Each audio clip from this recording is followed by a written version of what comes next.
Matthew 26, 6 through 13, there's this woman who pours this very costly oil, I think like a year's wages for the time, over Jesus. And now when the disciples saw this, they thought it was a waste. They were looking to how they can glorify God with like what they got, like physically, like glorify God with the money. Like there's a way that seems right to us to glorify God, but there's a way which God knows for us to glorify God.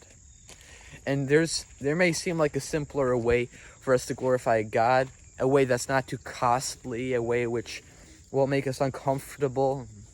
We can always be comfortable, but it's in our discomfort that we still choose God, which is where our faith and our loyalty to Christ really does shine. When we actually lose something, when it costs us something.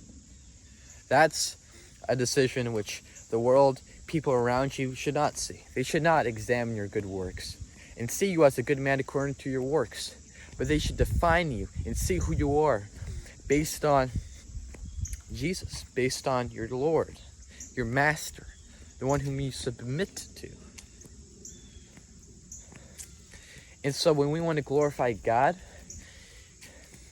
there's an obvious way, which we may seem as good. There's a lesser obvious way. Like we can say going to church glorifies God, but then we don't want to actually spread and share the word of God because that makes us uncomfortable. Which one glorifies God more? Going to his house or spreading the word? It's spreading the word. Though it's good to go to church, though when we take that commitment, that's very well, but it doesn't cost us anything. Maybe some time, but no discomfort.